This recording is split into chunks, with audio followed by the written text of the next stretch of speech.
जय हिंद दोस्तों, स्वागत है आप सभी का अपने यूट्यूब परिवार बीए सेमेस्टर वाला में। दोस्तों आज के इस क्लास में हम लोग कवर करने वाले हैं BA first year second semester economics. Paper का नाम है मैक्रो इकोनॉमिक्स यानी समष्टि अर्थशास्त्र। न्यू फ्री बैच है आप लोगों के लिए एग्जाम 2025 एग्जाम 2026। यह जो क्लास है 2025 एग्जाम 2026 एग्जाम दोनों वर्षों के लिए ये इंपॉर्टेंट है, ये बात आप लोग ध्यान रखेंगे। ठीक है, चले। दीनदयाल उपाध्याय गोरखपुर विश्वविद्यालय में आपका पेपर कोड ECE 102 F हो सकता है। आपके विश्वविद्यालय का जो भी पेपर कोड होगा आप लोग कमेंट बॉक्स में कमेंट जरूर करेंगे। ये क्लास 3 है, ठीक है। इसके पहले जो क्लास 1 है, यूनिट 1 है, और जो क्लास 2 है और ये क्लास 3 है, तो सभी का जो प्लेलिस्ट है वो डिस्क्रिप्शन बॉक्स में दिया गया है। ठीक है, जा करके आप सारे क्लासेस अटेंड कर लीजिएगा। जैसे मैंने आपको बताया था कि क्लास 2 में आपके टोटल 60 प्रश्न थे, उसमें से केवल मैंने 30 ही प्रश्न आपको बता पाया थे कल। आज आपको मैं 30 प्रश्न बता दूंगा, टोटल आपके 60 क्वेश्चन हो जाएंगे। ठीक है, चले। क्योंकि समय का अभाव था इसीलिए मैं आपको बता नहीं पाया था कल, तो आज वही क्लास है। ठीक है, ध्यान रखेंगे। आज मैं आपको 30 क्वेश्चन के बाद से बताऊंगा। ठीक है, यानी 31 क्वेश्चन से आपका क्लास शुरू होगा। ये सभी यूनिवर्सिटी के लिए इंपॉर्टेंट है। उत्तर प्रदेश में जितने भी विश्वविद्यालय, सभी विश्वविद्यालय के लिए इंपॉर्टेंट है। सभी बच्चे इस क्लास को अटेंड कर सकते हैं। ठीक है, चिंता करने की कोई आवश्यकता नहीं है। और उससे जो अफिलिएटेड कॉलेज हैं वो भी बच्चे क्लास को अटेंड कर सकते हैं। ठीक है ना, चलें स्टार्ट करते हैं। देखिए ये सारे क्वेश्चन मैंने आपको बता रखे हैं। ठीक है ना, सारे क्वेश्चन मैंने बता दिए आपको। अगर इसका आप लोगों ने PDF नहीं डाउनलोड किया है, टेलीग्राम ग्रुप ज्वाइन कर लीजिएगा। टेलीग्राम ग्रुप में आपको PDF बिल्कुल फ्री में मिल जाता है। ठीक है, जो क्लासेस होती हैं वो भी आपके लिए फ्री में उपलब्ध है। जो प्रीवियस ईयर के क्वेश्चन आपसे कराए जाते हैं आपके क्लास के लिए, वो भी सारी चीज़ें आपको बिल्कुल फ्री में मिलती हैं। ठीक है, तो ये आपका अपना ही चैनल है, प्लीज़ सब्सक्राइब करके सपोर्ट जरूर करें ताकि आप 3 वर्षों तक हमारे साथ जरूर जुड़े रहें। ठीक है, चलें। देखिए यहाँ तक मैंने आपको बता दिया था 30 नंबर से। अब 31 नंबर क्वेश्चन देखिए आप लोगों से क्या पूछा जा रहा है। निम्नलिखित में से कौन सा आय का चक्रीय प्रवाह चरण नहीं है। तो देखें, आय का चक्रीय प्रवाह चरण जो है, इनमें से पीढ़ी चरण, वितरण चरण और समाधान चरण, ये तीनों आपके आय का चक्रीय प्रवाह चरण है। व्यय चरण जो है आपका आय का चक्रीय प्रवाह चरण नहीं है। ठीक है, व्यय चरण। डी ऑप्शन आपका राइट है। नेक्स्ट क्वेश्चन देखिए आपसे क्या पूछा जा रहा है। देखिए नेक्स्ट क्वेश्चन है, निम्नलिखित में से किसे एक कारक आय नहीं माना जाता है। तो दोस्तों कारक आय देखा जाए, किराया, मजदूरी और लाभ, इसको एक कारक आय माना जाता है। ठीक है, विदेशों से जो उपहार प्राप्त होता है इसे कारक आय नहीं माना जाता है। डी ऑप्शन आपका राइट है 32 का। नेक्स्ट क्वेश्चन देखिए आपसे पूछा जा रहा है, द्विक्षेत्रीय अर्थव्यवस्था में शामिल है। द्विक्षेत्रीय अर्थव्यवस्था में घरेलू क्षेत्र और फर्म ये दोनों शामिल होते हैं। फर्स्ट ऑप्शन आपका राइट है। नेक्स्ट क्वेश्चन देखिए आपसे क्या पूछा जा रहा है। नेक्स्ट क्वेश्चन है, वास्तविक प्रवाह से कारक सेवाओं के प्रवाह को संदर्भित करता है। कौन संदर्भित करता है? घरेलू क्षेत्र से फर्म संदर्भित करता है। बी ऑप्शन आपका राइट है। नेक्स्ट क्वेश्चन देखिए आपसे क्या पूछा जा रहा है। नेक्स्ट क्वेश्चन है, बंद अर्थव्यवस्था में शामिल नहीं है। बंद अर्थव्यवस्था में क्या शामिल नहीं है? तो घरेलू क्षेत्र, फर्म और सरकार ये तीनों बंद अर्थव्यवस्था में शामिल होते हैं। विदेशी क्षेत्र ये बंद अर्थव्यवस्था में शामिल नहीं होता है। डी ऑप्शन आपका राइट है। नेक्स्ट क्वेश्चन देखने का प्रयास करेंगे आप सभी लोग। पूछा जा रहा है कि आय का चक्रीय प्रवाह उत्पादन की गतिविधि का परिणाम है जो किसका सृजन करता है। तो जो राजस्व का सृजन करता है। बी ऑप्शन आपका राइट है। नेक्स्ट क्वेश्चन देखने का प्रयास करेंगे आप सभी लोग। किसने आर्थिक कल्याण को सामाजिक कल्याण के भाग के रूप में परिभाषित किया जाता है जिसे प्रत्यक्ष या अप्रत्यक्ष रूप मुद्रा की माप के संबंध में माना जाता है। तो यह माना जाता है एसी पिगू के द्वारा। ठीक है, किसने आर्थिक कल्याण को, तो एसी पिगू ने आर्थिक कल्याण को सामाजिक कल्याण के भाग के रूप में परिभाषित किया जाता है। ठीक है, जिसे प्रत्यक्ष या अप्रत्यक्ष रूप मुद्रा की माप के संबंध में माना जाता है। फर्स्ट ऑप्शन आपका राइट है। चले नेक्स्ट क्वेश्चन देखने का प्रयास करेंगे आप सभी लोग। बिल्कुल देखें, कल्याणकारी अर्थशास्त्र के प्रथम प्रमेय के अनुसार, तो प्रथम प्रमेय के अनुसार एक प्रतिस्पर्धी संतुलन पारेतो इष्टम है। सी ऑप्शन आपका राइट है।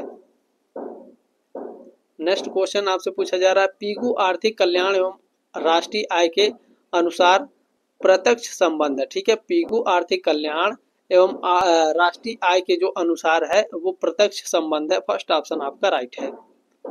नेक्स्ट क्वेश्चन देखें आपसे पूछा जा रहा है, यदि सीमांत उपभोग प्रवृत्ति शून्य है तो गुणक का मूल्य होगा, तो गुणक का जो मूल्य होगा वो +1 होगा। बी ऑप्शन आपका राइट है। नेक्स्ट क्वेश्चन देखने का प्रयास करेंगे आप सभी लोग। नेक्स्ट क्वेश्चन आपसे पूछा जा रहा है, उपभोग फलन का विचार किसने प्रतिपादित किया? उपभोग फलन का विचार जे.एम. किन्स ने प्रतिपादित किया। बी ऑप्शन आपका राइट है।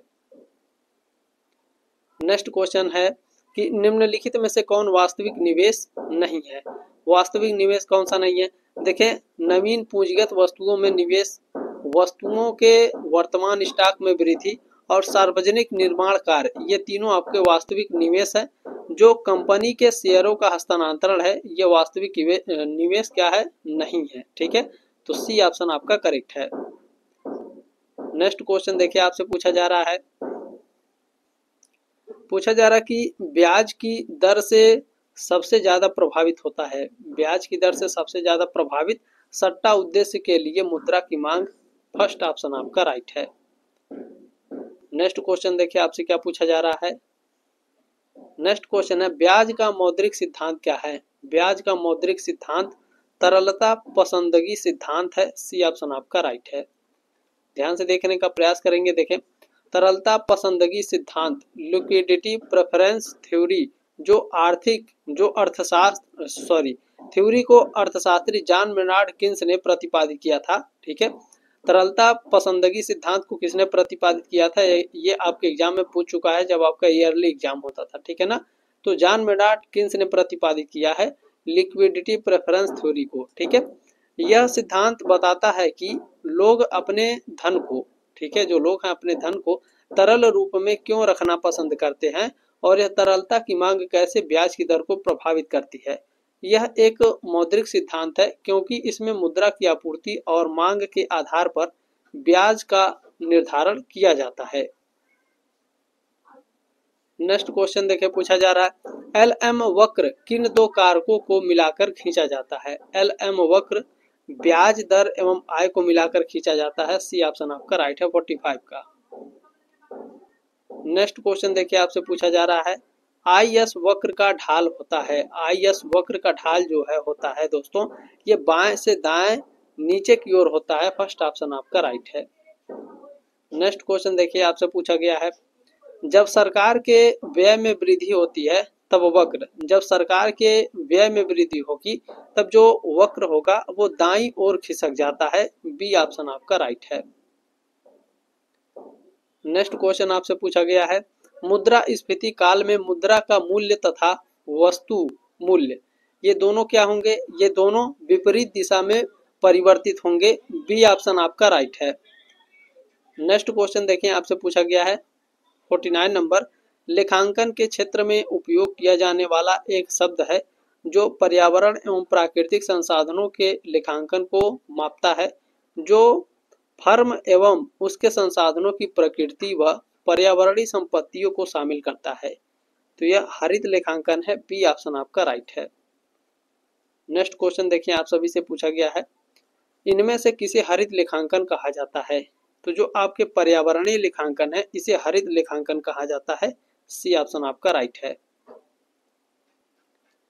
नेक्स्ट क्वेश्चन देखें, किन्स के अनुसार विनियोग से अभिप्राय है? किन्स के अनुसार विनियोग से अभिप्राय क्या है? वास्तविक विनियोग से या फिर वित्तीय विनियोग से?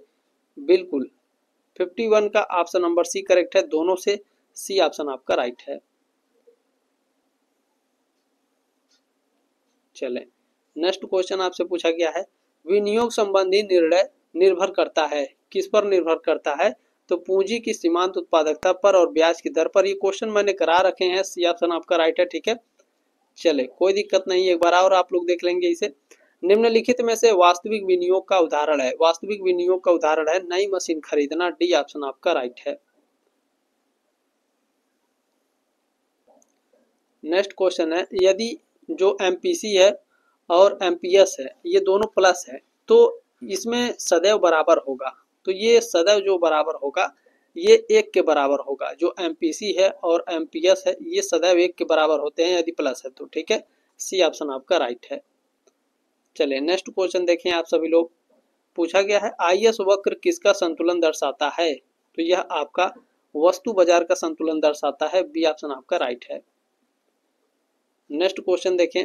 नेक्स्ट क्वेश्चन है कि ब्याज दर का आधुनिक सिद्धांत किसने दिया था? ब्याज दर का आधुनिक सिद्धांत हिक्स एवं हैंसन ने दिया था। डी ऑप्शन आपका राइट है। नेक्स्ट क्वेश्चन है मुद्रास्फीति में कीमत बढ़ता है। बी ऑप्शन आपका राइट है। नेक्स्ट क्वेश्चन है कि फिलिप्स वक्र किसके मध्य संबंध दर्शाता है? फिलिप्स वक्र मुद्रास्फीति एवं बेरोजगारी के मध्य संबंध दर्शाता है। फर्स्ट ऑप्शन आपका राइट है।